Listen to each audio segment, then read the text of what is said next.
Minimum wage in South Africa needs to be approached with serious caution. That's a warning from Economist Mike Schussler. In a study commissioned by union UASA, Schussler argues that many of the country's sectors already have a minimum wage that has been determined through sectoral bargaining.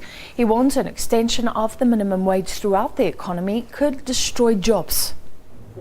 Schussler says a minimum wage generally works in the formal sector and says a number of sectors in the local economy already have minimum wages. The domestic worker average is 2,065 rand, the hospitality sector 2,900 rand and the private security sector at 5,807 rand. He says a flat minimum across the economy can't work because different sectors and different roles have different skills and requirements.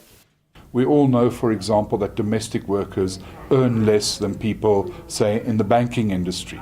But that is what it is all around the world. So to have those two in the same minimum wage, for the one it would be meaningless, for the banking sector, and for the other one it would make it very difficult to find employment at the minimum wage if that wage were too high.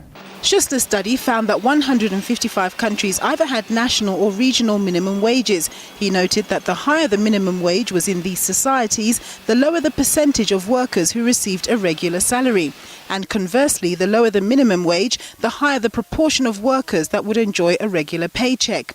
In South Africa, 85% of waged and salaried employees get paid regularly. Schussler warns that moving to a national minimum wage dispensation may bring that percentage down.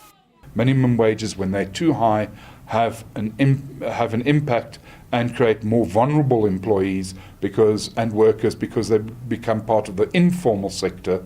And when your minimum wage is too low, it's meaningless.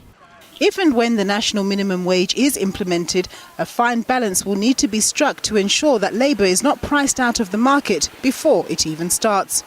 Nompumelo Losiziba, SABC News, Johannesburg. So all worker issues are in the spotlight, and do not miss our May Day debate at 9 o'clock tonight right here on 404.